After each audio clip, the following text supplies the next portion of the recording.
तो सबसे पहले क्वेश्चन आता है व्हाट इज लेंस, बताओ। सबसे पहला क्वेश्चन, लेंस क्या है?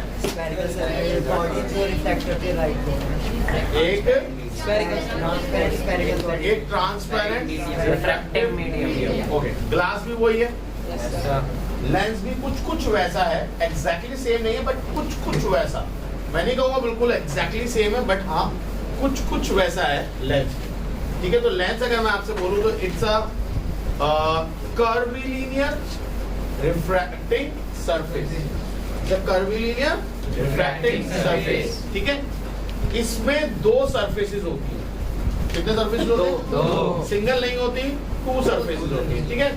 तो अगर मैं आपको अभी लेंस के नाम नहीं बता रहा, बट चलो बता ही देता हूँ। तो दो तरीके के होते हैं, कॉनकेव।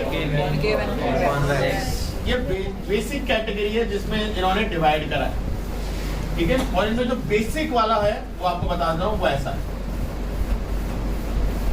ठीक है। This is concave and this is your convex, ठीक है। अब ये दो लेंसेज हैं, तो आपको पता चल रहा होगा ये कर्व दिख रहा है, yes, sir. दूसरा कर्व ये दिख रहा है। ऐसे इधर भी एक कर्व है और उस साइड भी एक कर्व है।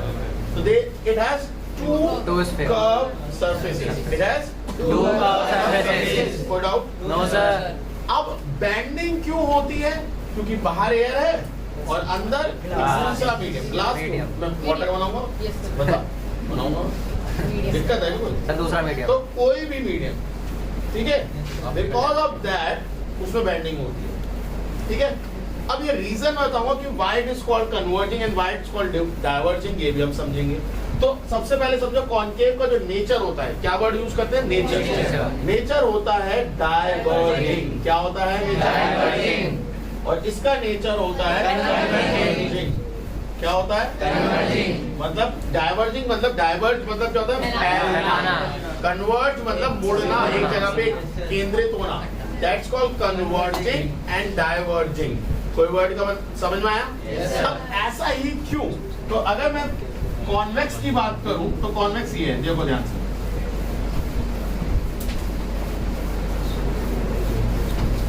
दिख रहा है? yes, क्या है ये बताओ? कॉन्वेक्स है, बट मैंने इसे तीन मेजर पार्ट में तोड़ा है। yes, आप और भी तोड़ सकते हैं, बट मैं तीन मेजर पार्ट में तोड़ा। मतलब एक प्रिज्म, एक ग्लास स्लैब, एक प्रिज्म। ग्लास स्लैब का रोल क्या होता है? लाइट पड़े सीधे अगर नॉर्मल पड़ेगी तो क्या होगा? सीधे निकल जाएगी। सीधे निकल जाएगी, ये ऐसे होगा। Yes sir. अगर यहाँ पड़ेगी तो क्या होगा?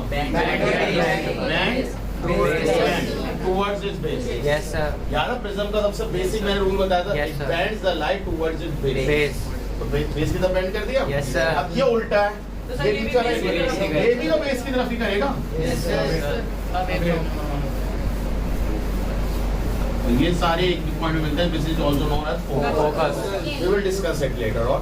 बट अभी आप समझो, अगर पहला लाइन, क्योंकि बीच में एक पोर्शन ऐसा है जो ग्लास स्लैब है तो नॉर्मली लाइट को पास करने देगा, बट बाकी जो कॉर्नर्स में है वो एक प्रिज्म है, अपराइट प्रिज्म, और एक इन्वर्टेड प्रिज्म।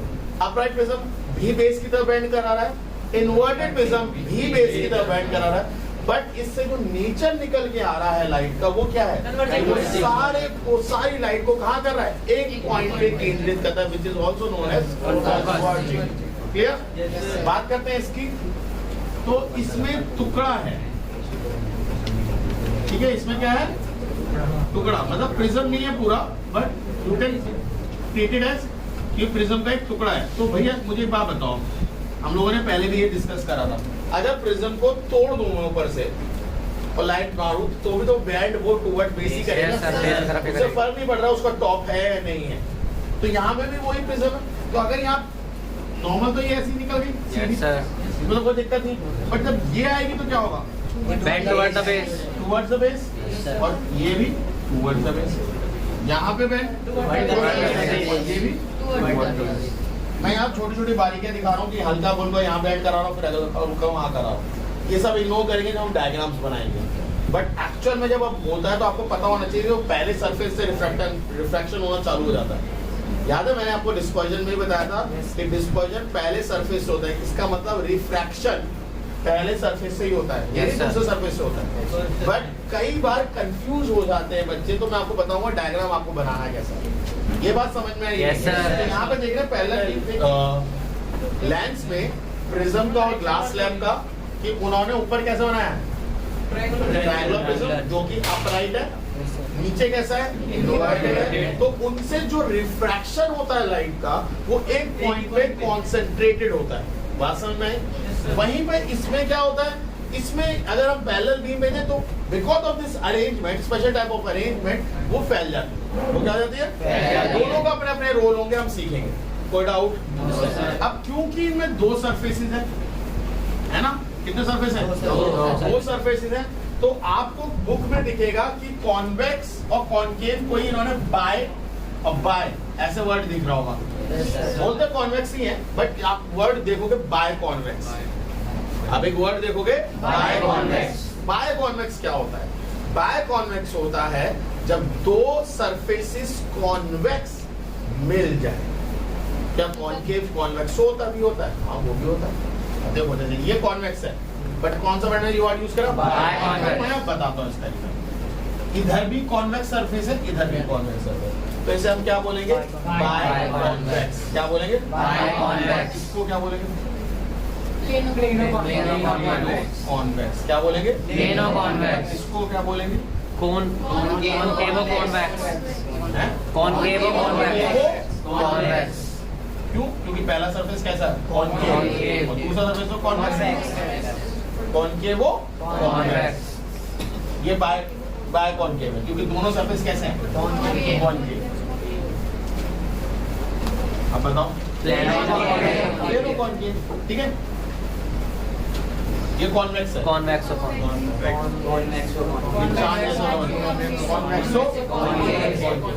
ये बहुत रेयर है, बहुत रेयर, पर पता होना चाहिए। बीच वाले आते हैं? हैं? बीच वाले आते हैं? हाँ, बीच वाले आ सकते हैं प्लेनो, क्योंकि ये तो इम्पोर्टेंट, ये 12th क्लास में है, ये तो ना के बराबर मान लीजिए। इनका एक फॉर्मूला होगा जो आपको सीखना होगा 12th में, अभी तो नहीं, 12th में थोड़ा बता दीजिए। ठीक है, ओके, रब कर दूं? Yes, sir. समझ में आ गए? Yes sir. अब इसमें जब हम बाय वर्ड यूज करते तो इतना तो समझ में आया कि इधर भी कॉन्वेक्स सरफेस है, इधर भी कॉन्वेक्स Yes, सरफेस है, इधर भी कॉनकेव सरफेस है, इधर भी कॉनकेव सरफेस है। मजेदार बात ये है, अभी आपके सिलेबस में ये दोनों सरफेसेस कहाँ से निकले? एक स्फीयर से, एक ग्लास के स्फीयर से। इमेजिन करो ग्लास का पूरा वैसा वाला स्फीयर जो पूरा कांच का बना हुआ है, कांच की बॉल इमेजिन करो। कांच की बॉल में से आप आम जैसा टुकड़ा काटते हो ना खाने के लिए, वैसा टुकड़ा काट दिया आपने। इमेजिन कर पा रहे हो?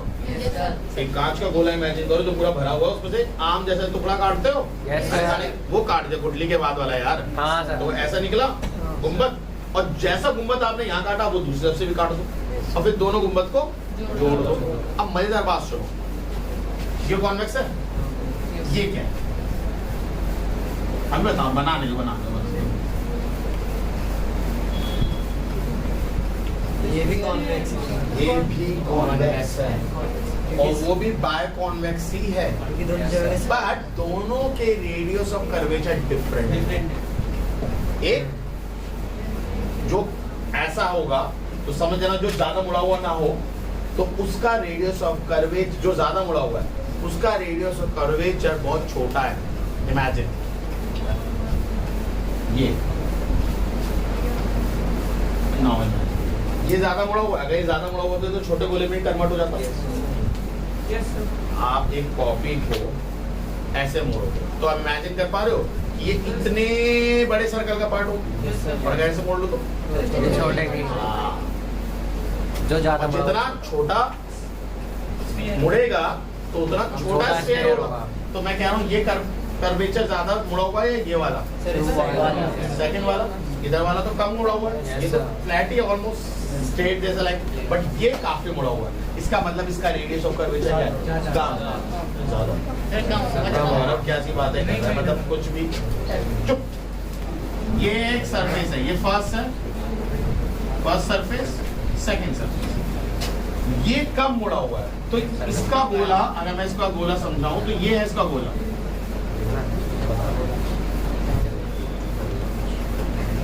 और इसका गोला ये ज्यादा बना दिया, इतना ही होगा। तो इसका रेडियस तो यहीं कहीं हो जाएगा, खत्म। Yes sir.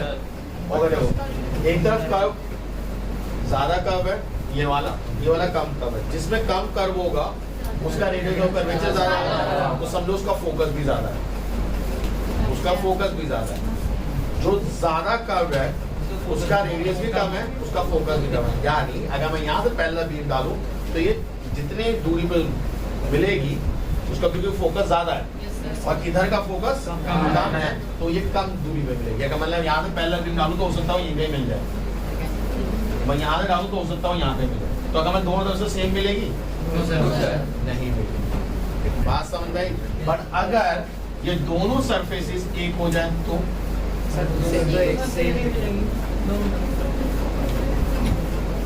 ये दोनों सरफेस सेम है, तो ये प्योर बायकॉन्वेक्स है और कहीं से भी कैसे भी डालो दोनों तरफ सेम ही रहेगी, कोई डाउट कोई प्रॉब्लम नहीं, same apply for this mirror है, ठीक है। इस लेंस के लिए भी सेम है, कुछ अलग हटके नहीं बताया, ठीक है। ओके, अब सबसे पहली चीज जो हमें इसमें समझनी है, कन्वर्जिंग डाइवर्जिंग के बाद इनके पार्ट्स क्या क्या होते हैं। तो अब सबसे पहले एक बात बताओ, ओके कॉन्वेक्स को मैं लेके चलता हूँ। तो कॉन्वेक्स को अगर मैं बनाऊं तो ये सबसे पहले एक लाइन बना लेते हैं, ये लेंस है, ये भी लेंस है। तो ये लेंस का गोला इधर कहीं होगा ऐसा, और इस लेंस का गोला यहाँ पे, समझ में आ रहा है। ये वाला सरफेस का जो मतलब ये वाला जो सरफेस है वो ऐसा गोला हो, उसमें से कटा है ये वाला सरफेस, डॉटेड लाइन के इधर वाला, और डॉटेड लाइन के इधर वाला सरफेस, यानी इस सरफेस की बात कर रहा हूँ, इस वाले से, वो इस वाले गोले से कटा हुआ, समझ में आ रहा है। हो सकता है दोनों एक ही गोले से काट दी, हो सकता है नहीं हो सकता है, आपने गोले में से किधर से काटा किधर से काटा, जोड़ दिया दोनों, कर सकते हो। तो हो सकता है वो एक ही गोले से कटे हो, बट हम मान के चलते दो अलग अलग गोले से कटे। तो सर वो तो ऐसे भी काट सकते हैं, कैसे? मतलब जैसे बोला है तो ऐसे काट दिया, हाँ वो ये बनेगा ना। हाँ, वो तो कैसे भी काट दो आप, ऐसे हल्का सा कर्व काटो, या जैसे ये यहाँ से काटा, इमेजिन करो, मैं ये कह रहा हूँ ये गोला है, आप यहाँ से काटो, यहाँ से काटो, जोड़ बन गया, बात तो वही है ना, समझ में आया। तो वो कहते हैं कि भाई एक सरफेस एक गोले से ली, दूसरा सरफेस दूसरे गोले से लिया। हमने बिल्कुल वही रैंडम केस लिया जो हमने अभी पढ़ा, बट क्योंकि तुम्हारे सिलेबस में क्या है कि दोनों जो स्फीयर जिनसे काटा उन दोनों का रेडियस सेम है, यानी इस सरफेस से इसके सेंटर की दूरी और इस सरफेस से यहाँ तक की दूरी सेम, क्योंकि दोनों। तो अब एक चीज आप समझिए कि कितने रेडियस ऑफ कर्वेचर और कितने सेंटर ऑफ कर्वेचर होंगे, तो रेडियस दो गए, there are two center of curvature because it has two surfaces, दो सरफेस है, दो सेंटर ऑफ कर्वेचर, समझ में? How many radius? Two. Because both the surfaces are having an equal radius, इसलिए एक ही रेडियस है। बट अगर इमेजिन करें कि ये सरफेस अलग होता है, ये सरफेस अलग होता है, तो आपके पास दो रेडियस होते हैं। अभी दोनों रेडियस बराबर इसलिए क्योंकि दोनों के सरफेसेस आपने सेम लिए हैं, एक ही गोले से मानो या एक ही रेडियस के मानो, तो दो हैं, ठीक है। तो how many surfaces are there? Two surfaces, two center of curvature, two radius. But क्योंकि आपके सिलेबस में एक ही है वैल्यू, तो आप कितने मान के चलोगे? क्लियर है या नहीं है सभी को? ओके, हाँ जी, वन किसके लिए बोला मतलब समझा नहीं। सर जो आपने बोला ना सिलेबस अच्छा, वन इसलिए है क्योंकि दोनों रेडियस सेम है, दोनों एक ही रेडियस के गोले हैं। तो अगर मान लीजिए मैं कहूँ दो रेडियस है, इसका रेडियस अलग इसका रेडियस अलग, पर दोनों 5 है, 5 ही है दोनों की वैल्यू, ठीक है ना। ओके, नेक्स्ट, ये C1 है, ये C2 है, किस में? कॉन्वेक्स में। कॉनकेव में सर हाँ तो इसका C1 और C2 भी तो सर फिर सेम ही होगा, हाँ, तो सर हम C1 और C2 को एक ही क्यों नहीं मिले सर रेडियस की तरह? हमने क्या इमेजिन करा था, ये दो अलग अलग स्क्वायर है, दो अलग अलग स्क्वायर सेम रेडियस के हो सकते हैं, ये भी बात कर रहे हैं। दो अलग अलग स्क्वायर सेम रेडियस की नहीं हो सकते। एक बार 5 सेंटीमीटर का तुमने सर्कल बना लिया, अब दोबारा नहीं बना सकता, क्या 5 का तो बन गया, इसके बाद क्या बनाऊंगा? ऐसा नहीं हो सकता। दो स्क्वायर सेम रेडियस के हो सकते हैं, बट मैं जब बोल रहा हूँ दो स्क्वायर सेम रेडियस के, बट उनके दो के अलग अलग सेंटर तो होंगे। दो स्फीयर सेम रेडियस के हैं, बट उनके दो सेंटर तो अलग अलग होंगे। दो आम डिट्टो सेम हो सकते हैं, उनकी दो गुठलियां होंगी, एक ही गुठली होगी, दो होंगी, दोनों होगी सेम। अरे होंगी सेम बिल्कुल। ऐसे ये गोले का सेंटर यहाँ है और इस गोले का सेंटर यहाँ है, रेडियस भले दोनों का same, but centre of curvature तो अलग अलग ही होंगे ना। अबे दो अपार्टमेंट बिल्कुल सेम है। नहीं सर, मैं कहता हूँ दूरी पर दोनों सेम सेम है। सेम सेम क्यों बोल रहा है? या मुझे बता, ये अपार्टमेंट के सामने वाला अपार्टमेंट सेम है, बिल्कुल एग्जैक्टली सेम, बट इसका गेट और उसका गेट सेम है, सबका मकान नंबर सेम है। सब कुछ तो डिफरेंस होगा। मकान डिफरेंट है, नंबर डिफरेंट है ना सबका। भले वो दोनों आइडेंटिकल हैं, दोनों के अंदर का एरिया सेम है, कमरा सेम है, खिड़कियां सेम लगाई हैं, सब कुछ सेम है, बट दोनों का कुछ बेसिक चीजें, जो बेसिक स्ट्रक्चर है वो डिफरेंट होगा। भाई कोई इधर की तरफ फेसिंग है तो कोई दूसरी तरफ फेसिंग होगा, कोई सन फेसिंग होगा तो कोई सन राइजिंग होगा तो कोई सन डाउनिंग होगा, कुछ भी हो सकता है डिफरेंट। अरे वास्तु के हिसाब से डिफरेंट होंगे, कुछ भी होगा डिफरेंट होगा, डिफरेंट जरूर। समझ में आ रहा है नहीं आ रहा? सो ये C1 है, ये C2 है, और जब आप कॉनकेव की बात करते हो तो यहाँ पे भी ऑब्वियसली दो सेंटर होंगे, क्योंकि ये बोले हैं, तो यहाँ पे ये C2 होता है, यहाँ पे C1 होता है। इसकी बात अभी मैं बताता हूँ क्यों, ठीक है? क्लियर है? C2 C1 ठीक है? सर अगर एक्चुअली आगे पीछे का डिफरेंस होगा? अभी तो ऑलमोस्ट आगे सारे सेम हो जाएंगे, भी बता दूंगा। प्रिंसिपल फोकस और वर्चुअल फोकस में आता है। ओके फाइन, इधर देखिए, लाइट अगर ट्रांसमिट होगी, मान लो किसी भी सरफेस से, अगर आपने ध्यान दिया है, आपके कभी भी डायग्राम आया तो लाइट हमेशा लेफ्ट टू राइट की तरफ ट्रेवल कराइए आपको। देखो कोई भी बुक का कोई भी डायग्राम उठा लो, उन्होंने लेफ्ट से लाइट निकाली है और राइट की तरफ डाल दी है, लेफ्ट से आ रही है राइट में डाल दी, सब जगह यही है। तो अगर पैरेलल बीम आ रही है, ठीक है, और वो इसमें से ट्रांसमिट होती है, तो वो किस तरफ जाएगी? पहले राइट की तरफ। असल में C1 इसलिए बोलते हैं यहाँ पे कि अगर मैं आपको एक सब बात समझाऊं, या चलो एक समझो, अगर लेफ्ट टू राइट की लाइट आ रही है, कौन सी सरफेस पे पहले टकराएगी? सेट वाले पे। इस वाले पे। इसका सेंटर कहाँ है? सर वो हाँ समझे? उसके बाद वो किस सरफेस पे टकराएगी? उसका सेंटर कहाँ है? अब क्लियर है? ऐसे याद रहेगा? ओके, किधर आ जाओ, इस पे टकराई, लाइट आई, मैंने ये लाइट आ रही, लाइट आई, इस सरफेस पे तो टकराएगी पहले। ये सरफेस का गोला तो इधर ही बनाया है, तो उसका सेंटर भी तो इधर ही होगा। तो इस सरफेस का जो सेंटर है उसे C1 नाम दे दिया, क्योंकि वो फर्स्ट सरफेस का है। सेकंड सरफेस का जो सेंटर है उसको हमने क्या नाम दिया? क्लियर है? इधर भी वही सेम कॉन्सेप्ट है। आप इधर आए तो ऑब्वियसली लाइट इधर आ रही है, तो इस सरफेस पे पहले टकराई, तो इसका सेंटर क्या है? C1, और ऑब्वियसली जो इस पे टकराएगी उसका, कोई डाउट? अरे तुम पहले बताइए, मतलब फोकस पढ़ा नहीं बैठकर, फोकस बोल दो ना, फोकस नहीं बोल रहे हो, ठीक है?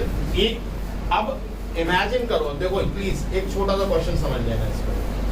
Most of the time light left to right travel करिए, तब ऐसा राइट टू लेफ्ट ट्रेवल करेगा तो ये उल्टा कर लेगा, रट्टू तोते मधुबन। आपको अगर याद रखना है, आप ये बोलिए, लाइट जिस पे पहले इंसिडेंट हो, उस सरफेस का सेंटर क्या कहलाएगा? C1, और सेकंड वाले सरफेस का ऑब्वियसली C2। ऐसे याद है। Most of the time light travel कराती है फ्रॉम लेफ्ट टू राइट, तो आप कंसीडरेशन में ले सकते हो, बट अगर एक गलती से आ गया राइट टू लेफ्ट, सारी कॉन्सेप्ट बदल जाएंगे। वे करते हैं ना C1 C2 क्या है, मास गए। देखो केमिस्ट्री में भी ये चीज होती है, फिजिक्स में भी होती है, और खासतौर पर उन्होंने इतना ऑब्जेक्टिव बना दिया, आएगा तो मार्क्स मिलेंगे। वैसे सब्जेक्टिव भी अच्छा होता था, जहाँ लंबी लंबी राम कथा सी लिख दो, मार्क्स तो मिल ही जाते थे। जितना ऑब्जेक्टिव होगा, MCQ में क्या होता है? ऑप्शन में लिखते रहते हो, ये इसके बाप का, चाचा का, बेटे का होता है। अरे फिजिक्स के टर्म में फोर्स लगाऊंगा तो एक्सीलरेशन होगा, एक्सीलरेशन से मास इतना ज्यादा था तो कम हुआ, सारी पूरी की पूरा चैप्टर लिख डालते हैं एक आंसर में। अभी कहते हैं कहीं ना कहीं से तो मार्क्स मिल ही जाएगा, कुछ तो लिख होगा, ऊपर से नीचे तक लिख दो, अगर चार कहीं ना कहीं तो कीवर्ड आ ही गया होगा, मार्क्स मिल जाएगा। इसमें नहीं होगा भाई, एमसीक्यू में बिल्कुल नहीं होने वाला। एमसीक्यू में सही तो सही, नहीं गलत तो गलत, अंडा तो अंडा, कुछ नहीं। सेम यहाँ पे क्लियर है? ओके, अब आते टर्म को लेके। सेंटर समझ में आया सभी को? अब क्योंकि सेंटर है और ये किसी गोले से पाट रहे हैं तो ऑब्वियसली रेडियस भी होगा। तो सेंटर की डेफिनेशन क्या होती है? सेंटर ऑफ दो sphere from which this mirror part is कटेड out, या फ्रॉम सेंटर ऑफ दो sphere from which this lens is कटेड out या टेकन आउट, जो भी आप लिख सकते हो। अब सेंटर की जब डेफिनेशन होगी तो रेडियस की भी सेम डेफिनेशन होगी। रेडियस ऑफ दो sphere from which this lens is taken out, कटेड out, जो भी है। समझ में आया? हाँ जी, कर्वेचर बताता है सेंटर के बारे में। सेंटर ऑफ कर्वेचर है वो, ये कर्वेचर है, कर्वीलिनियर। सेंटर इस कर्वेचर का सेंटर बताता है। रेडियस का बताता है सेंटर से लेके कर्वेचर की दूरी, मिडिल पार्ट है? सेंटर से उसकी दूरी। अब कई बच्चे कहते हैं यार सर कहाँ तक की दूरी, यहाँ तक की है यहाँ तक की? एक्चुअल में यहाँ से कर्व तक की दूरी होती है, कर्वेचर की दूरी, बट हम यहीं तक की दूरी लेते हैं। सर क्यों वो तो आधा इतना पतला है हमारे सिलेबस में, थिन लेंसेज है तो इग्नोरेबल है। मतलब मान ले ये 3 सेंटीमीटर तो 3.1 हो गया, ये नोट कर, या 15 सेंटीमीटर तो 15.1, 15.1 या 15.01, थोड़ा सा फर्क है तो इग्नोरेबल है, इतना छोटा है। ठीक है, क्योंकि आप जो भी चीज करोगे, मैं अभी आपको डायग्राम सिखाऊंगा तो आप इस डॉटेड लाइन की वजह से करोगे, वहीं से लाइट रिफ्लेक्ट, सब कुछ यहीं से करोगे। लेंस तो हम बाद में बनाएंगे, लेंस का स्ट्रक्चर ही बनाऊंगा, मैं सब कुछ रिफ्लेक्शन करा दूंगा, उसके बाद में लेंस बनाने को बोलूंगा कि बनाओ लेंस। ठीक है, क्योंकि अगर आपने लेंस बनाया तो एक चीज ध्यान रखना, आपको 2 रिफ्रैक्शन करके दिखाने होंगे। अगर आप ये लाइन बनाना भूल गए लेंसेज के बीच में तो आपको 2 रिफ्रैक्शन करके दिखाने होंगे, क्योंकि रिफ्रैक्शन एक पहले सरफेस के साथ भी होगा, दूसरे सरफेस के साथ भी होगा, तो आपके पास दो मुसीबतें आ जाएंगी। बेटर है ये लाइन बनाना, मैंने नहीं बनाई, बना रहा हूँ। ठीक है, बनाना ये लाइन, ठीक है, प्लीज बनाना, क्योंकि आप इसी के बेसिस पे करेंगे सर। ठीक है, अभी कर्वेचर से याद रखो, कर्वे यहाँ से इस पॉइंट, अगर मैं इसकी बात कर रहा हूँ, इस सेंटर की बात कर रहा हूँ, तो यहाँ से यहाँ तक की, ठीक है, और अगर मैं इसकी बात कर रहा हूँ तो यहाँ से यहाँ तक, वो दोनों सेम ही होंगे, तो दोनों के रेडियस सेम है। अभी हमारे सिलेबस में यही है, तो रेडियस ऑफ कर्वेचर समझ में आया सभी को? ओके, इसके बाद आपका आता है पोल। पोल है ना, principal axis. Oh sorry, principal axis. हाँ, प्रिंसिपल एक्सिस क्या होती है? द लाइन जॉइनिंग, सुनो, रेडियस में और लाइन में फर्क है। The line joining this centre of curvature is known as principal axis. दोनों तरफ के सेंटर को जोड़ने वाली जो लाइन है उसको क्या बोलते हैं? Principal axis. उसको क्या बोलते हैं? गो डाउट। ओके, लाइन से आगे भी जा सकती है। लाइन, जब भी तो मैंने बोला वर्ड सुनो, लाइन, लाइन कहीं एंड होती है, बना ऐसे वो आगे तक बना, बोर्ड आ गया, वरना दीवार पे बना। ऐसा इमेजिनरी लाइन को, या तुम लेंस लेते हो, मैं कल लेंस दिखाऊंगा तुम्हें, लेंस में क्या दिखता है क्या? ऐसा लेंस आया, सर ये रहा सेंटर ऑफ कर्वेचर, नहीं जाती रहती है लाइन, वो जाएगा। ठीक है, समझ में आ रहा है या नहीं आ रहा है? Yes, sir. Okay, optical centre ये है। Again we are talking about very thin lenses. इसे बोल सकते हो it's a geometrical centre of the lens. क्या बोल सकते हो इसे? Centre of the lens. मतलब यहाँ से अगर मैं इस लेंस को तोड़ूं कहीं से भी, ऐसे पतले में ऐसे, समझ में आ रहा है? ये ऐसा है ना, तो मैं इसको ऐसे भी तोड़ सकता हूँ, और मैं यहाँ बीच से भी तोड़ सकता हूँ ऐसे। Yes sir. ठीक है, मैं आप एक लेंस को, आपको दिख रहा है, ये बीच से लाइन से भी तोड़ सकते हो और ये लेडी लाइन से भी तोड़ सकते हो। वो एक ऐसा पॉइंट है जहां से भी तोड़ो ये बराबर टूट रहा है, देख रहा है? वो से अगर आप ऐसा एक्सिस के अलोंग तोड़ रहे हो तो बराबर है, और ऐसे तोड़ रहे हो इट्स अ ज्योमेट्रिकल सेंटर। ठीक है, या axis of the lens, lens की जो एक्सिस है इसे क्या बोलते हैं, एक्सिस ऑफ द लेंस, ये डॉटेड लाइन जो है एक्सिस ऑफ द लेंस, और प्रिंसिपल एक्सिस जहां कट करती है उसे ऑप्टिकल सेंटर कहते हैं। ये लेंस का एक्सिस है कि आपके सिलेबस में बाय कॉन्वेक्स है जो कि दोनों का रेडियस क्या है, सेम, तो ये दोनों बराबर ही होंगे, एक्सिस हो गया। Yes sir. अगर ये एक्सिस है और प्रिंसिपल एक्सिस जहां कट कर रहे हैं वही तो ऑप्टिकल सेंटर है। Yes sir. आई बात समझ में? बड़ा बड़ा पॉइंट्स रिवाइज करो, क्या क्या पढ़ा? सबसे पहले हमने पढ़ा कि देयर आर टू सरफेसेस, हमने कितने पढ़े? टू सरफेस जो जिस भी में हो, ठीक है, curvilinear two surfaces, that figure और that body is known as lens. टूटा फूटा कैसा भी हो, मतलब टू कर्व सरफेस होने चाहिए। अगर अब उनका अरेंजमेंट की बात करते हैं, अगर ऐसे हैं तो उन्हें क्या बोलते हैं, अगर ऐसे हैं कॉनकेव का नेचर होता है डायवर्जेंट और कॉन्वेक्स का नेचर होता है, कोई डाउट अब? क्योंकि कॉन्वेक्स में ऊपर लेंस है, नीचे लेंस है, ऊपर अपराइट लेंस है, नीचे इनवर्टेड है, बीच में क्या है, ग्लास। ग्लास से आपका रोल है बस सीधा जाना, उसका कोई, क्योंकि लेंसेज का प्रिज्म का अरेंजमेंट ऐसा है कि ऊपर अपराइट और नीचे कैसा है, इनवर्टेड, वो कन्वर्ज करता है। और अगर दोनों तरफ इन्वर्टेड है, मतलब ऊपर कैसा है इन्वर्टेड और नीचे कैसा है अपराइट, तो ये डाइवर्जिंग नेचर हो जाता है, इसलिए ये डाइवर्जिंग है और ये कन्वर्जिंग है। अब ये बोल सकते हैं डाइवर्जिंग क्या करता है, लाइट को फैलाता है, कन्वर्जिंग क्या करता है, लाइट को एक जगह पे छोड़ देता है या जोड़ देता है। ठीक है, क्लियर है? कोई डाउट है तो बताओ। Okay, after that magnification glass में ये वाला लेंस यूज होता है, अगर आपने ध्यान दिया हो, क्योंकि सूरज की रोशनी आप एक पॉइंट पे जोड़ते हो तो वो ये लेंस होता है। तो अगर आपसे पूछूं, हाँ ऑप्टिकल सेंटर हमेशा लेंस के बीच में हो, बिल्कुल बाहर नहीं हो सकता लेंस, मतलब लेंस के थोड़ा इधर को ना ना ना ना, ठीक है।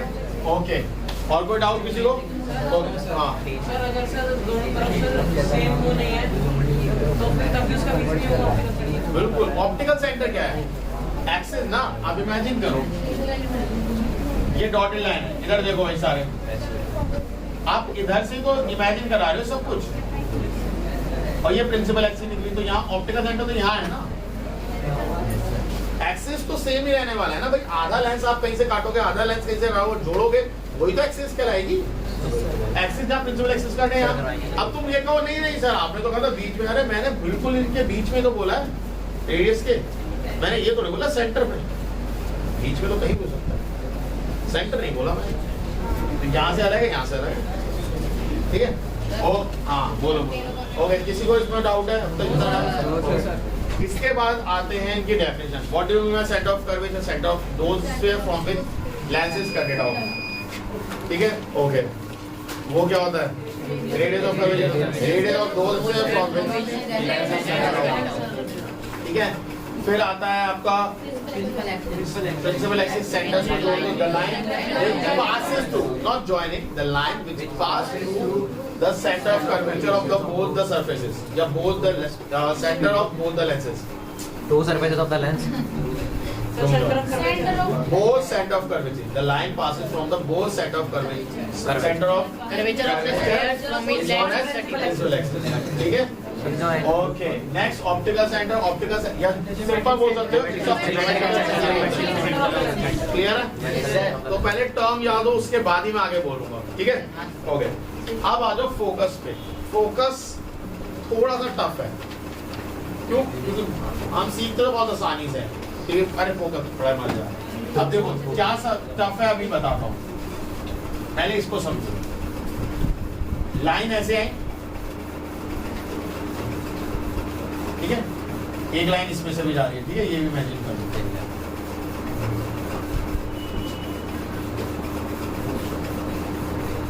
देखो मैं देख रहे होगा, मैं उसी लाइन से कराऊंगा जहाँ डॉटेड मैंने बनाई है पीस।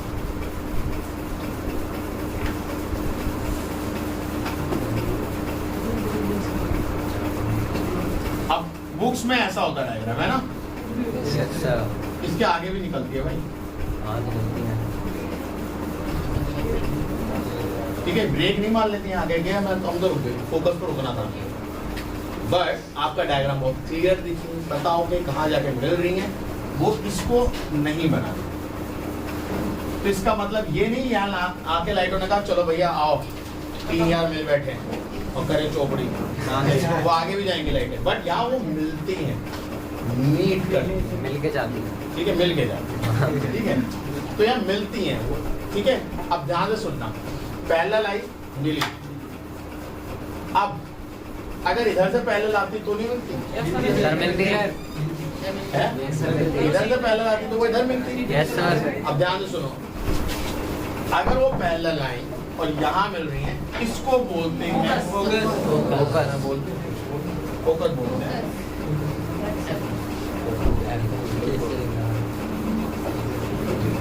प्रिंसिपल फोकस और रियल फोकस। अब रियल फोकस को अभी समझाएंगे इसका। ध्यान से इस चीज को समझना कि पैरेलल इधर है, वो यहाँ में फोकस हो, क्योंकि यहाँ भी था, वो फोकस मिस हो गया, समझो। यहाँ भी एक फोकस होगा ना, अगर लाइन उधर से आती तो इधर भी तो कंटिन्यू। Yes sir. तो यहाँ पे भी एक फोकस है, सर वो रियल फोकस नहीं है, बट वो रियल नहीं है इस केस में, एक्चुअली नहीं है। वो डिपेंड करेगा लाइट कहाँ से। तो वो वर्चुअल फोकस है, वो डिपेंड करेगा लाइन सर कैसे? कहाँ, यहाँ पे मीट कर रही है नहीं। लाइन, पैरेलल इधर से है तो इधर ही तो मीट करेगी। हाँ। अगर आपने ऑब्जेक्ट बनाया कभी जिंदगी, ऑब्जेक्ट बनाया होता तो एक आधा बार यहाँ से भी निकालते हैं फोकस को यूज हाँ। करके, तो फोकस तो दोनों तरफ होता है ना, ऐसा तो नहीं है कि फोकस इस तरफ हो। अगर मैं लाइन को पैरेलल यहाँ से लाऊं तो फोकस इधर नहीं होगा, हाँ, होता है। होगा। लाइन को इधर से लाएं तो फोकस इधर पड़ गया। जिस तरफ एक्चुअल में फोकस पड़ा है, क्योंकि जिस तरफ से लाइन आई उस फोकस को प्रिंसिपल फोकस कहते हैं और रियल फोकस भी कहते हैं, क्योंकि वहां पे वास्तविक तौर पर लाइट मीट कर रही है। अब यहाँ होता है दो पैरेलल भी बना दे, फोकस यहाँ भी दिखा दे, फोकस यहाँ दिखा दे, यहाँ पे F1 F2 हो तो वो मुझे बताओ ये कौन सा फोकस, ये कौन सा फोकस, ये पता नहीं कौन सा फोकस। समझ में आ रहा है नहीं आ रहा है? Which one is real focus, which one is virtual focus, समझ में आया है? तो ये पता होना चाहिए कि कौन सा फोकस रियल है। एक सेकंड बस, एक चीज और, रियल और वर्चुअल की बात समझ में, ये तो उनके कैरेक्टरिस्टिक्स के ऊपर बात है, किसके, रियल और वर्चुअल कैरेक्टर, क्योंकि यहाँ पे नहीं मीट करी तो ये वर्चुअल, वहां मीट करें, ठीक है। इसको F1 बोलते हैं, इसको F2 बोलते हैं, क्यों? लाइट जिस तरफ से आ रही है वो फोकस फर्स्ट फोकस है, जिस तरफ को जा रही है वो सेकंड फोकस है। ये वे ऑफ लाइट के प्रेजेंस में है, ठीक है। तो अगर मैं उनके कैरेक्टरिस्टिक्स के ऊपर बात पूछ रहा हूँ तो आप बोलेंगे जहाँ पे एक्चुअली मीट कर रही है वो रियल फोकस है, और जहाँ से नहीं कर रही वो वर्चुअल है। सिंपल, लाइट जिस तरफ से आ रही है वो F1 है, और जिधर की तरफ जा रही है F2 है। कोई डाउट? No sir. अब इधर आ जाओ, लाइन आई पहले, लाइन आई, दो ही बना लो, ठीक है। ऐसे निकली, ऐसे यहाँ पे, ये हमारा रियल फोकस हो गया, ये रियल फोकस हो गया सर पर ये हमारा वर्चुअल हो गया। मतलब देखो ऑब्वियसली यहाँ पे लाइन तो कभी जिंदगी में नहीं मिलेगी, हाँ, but appears to be that it coming from this point।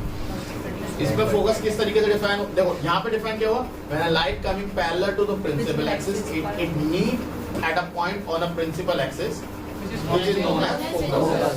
ये डेफिनेशन है इसकी, फोकस की क्या definition, when light coming parallel to principal axis after refraction it appear that it coming from a one point which is known as focus।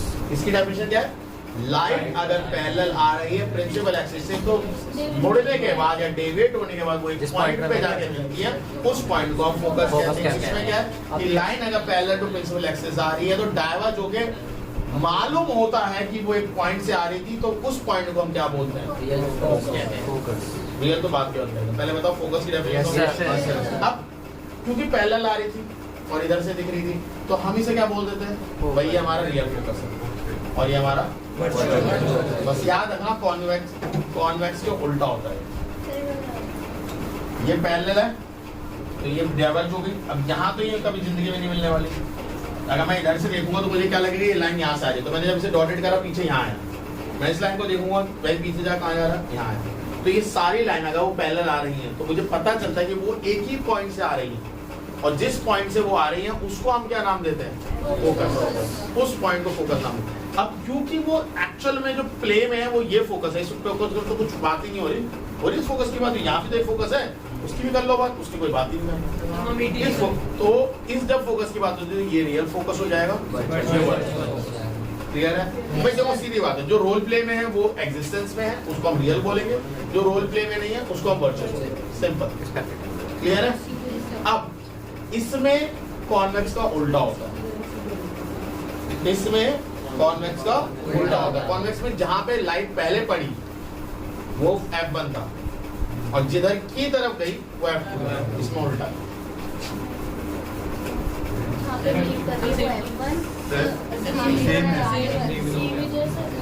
अच्छा sorry, गलती, किसे गलती है? कोई इंसान से, सर इंसान से ही होती है। सही है, समझ में आ गया कि जब वो ऐसे जा रही है जिस तरफ वो है वो F2 है और जिस तरफ वो जा रही है वो F1 है। ठीक है? कोई भी देखो, ये बहुत छोटी बारीकियां हैं डायग्राम्स में, कोई तुम्हारी को ये गलती पे मार्क्स नहीं काटेगा। जब आपको डायग्राम बनाने को आएंगे तब आप पे इसमें मार्क्स नहीं कटेंगे। आपके मार्क्स तब मिल कट सकते हैं जब सिर्फ स्पेसिफिकली इसी का क्वेश्चन है कि F1 होना चाहिए या F2 होना चाहिए, या F2 होना चाहिए या F1 होना चाहिए, तब मार्क्स जरूर कटेंगे, इस पे मार्क्स नहीं कटेंगे। ये समझ लीजिए। क्लियर हो गई बात या नहीं? ओके, नेक्स्ट क्लास में हम लोग पढ़ेंगे रूल्स। सबसे पहले आप सुन लो, नेक्स्ट क्लास में आप सबसे पहले पढ़ोगे रूल्स।